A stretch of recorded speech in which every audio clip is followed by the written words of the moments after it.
नमस्कार साथियों, आप सभी का स्वागत है मेरे YouTube channel the spiritual journey पर। साथियों, आज हम बताएंगे शिव जी और हनुमान जी के बीच प्रलयकारी युद्ध क्यों हुआ।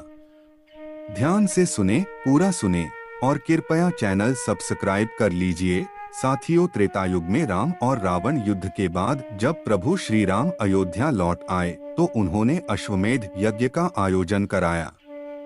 यज्ञ करने के बाद अश्व को स्वतंत्र विचरण करने के लिए छोड़ दिया जाता था, जिसके पीछे यज्ञकर्ता राजा की सेना होती थी। जब यह अश्व दिग्विजय यात्रा पर जाता था तो स्थानीय लोग इसके पुनरागमन की प्रतीक्षा करते थे। इस अश्व के चुराने या इसे रोकने वाले नरेश से युद्ध होता था।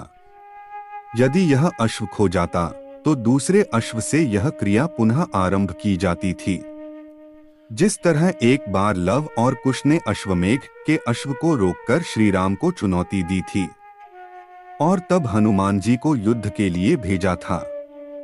लव और कुश से युद्ध के दौरान हनुमान जी समझ गए कि वे कौन हैं, तो उन्होंने खुद को लव और कुश के हाथों बंदी बनवा लिया था।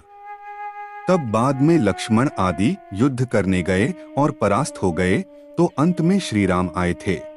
उसी प्रकार जब यज्ञ का घोड़ा देवपुर पहुंचा तो शिव भक्त राजा वीरमणि के पुत्र रुक्मांगद ने श्री राम के घोड़े को रोककर उसे बंदी बना लिया। अब देवपुर और अयोध्या की सेना में युद्ध तो होना ही था। वीरमणि ने सुना कि श्री राम के अनुज शत्रुघ्न की वाहिनी युद्ध के लिए बढ़ती चली आ रही है।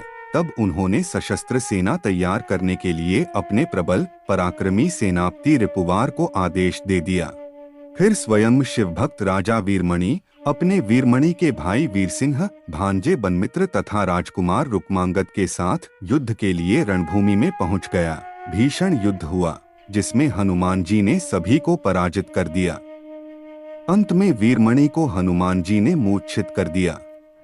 शिव भक्ति वीरमणि को शिवजी ने वरदान दिया था कि जब भी संकट आएगा तो मैं तुम्हारी सहायता करूंगा।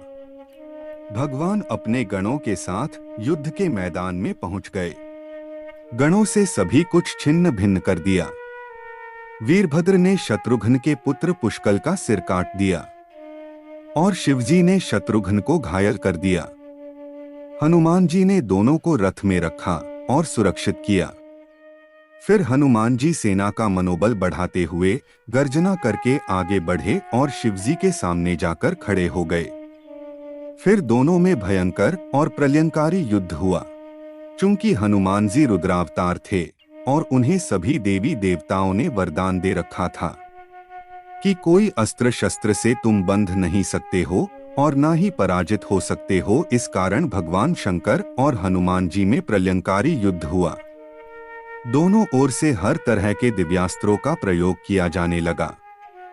हनुमान जी के पास शिवजी के हर दिव्यास्त्र का तोड़ था। युद्ध भयानक से भयानक होता जा रहा था। यह देखकर भगवान राम वहां प्रकट हुए और श्री राम जी ने हनुमान जी को समझाया कि आप किससे युद्ध कर रहे हो, शिव ही राम है और राम ही शिव है। यह सुनकर हनुमान जी को शिव में ही राम का रूप नजर आने लगा। यह देखकर वे अपना युद्ध रोककर भगवान शिव और राम के आगे हाथ जोड़कर खड़े हो गए। हनुमान जी के पराक्रम को देखकर भगवान शिव बहुत ही प्रसन्न हुए और हनुमान जी को मनचाहा वर मांगने को कहा। इस प्रकार इस युद्ध का अंत हुआ। इस युद्ध में श्री राम और भगवान शंकर की ही लीला थी। इस युद्ध में भगवान शंकर हनुमान जी की परीक्षा ले रहे थे। साथियों, आज की इस प्रस्तुति में इतना ही। धन्यवाद।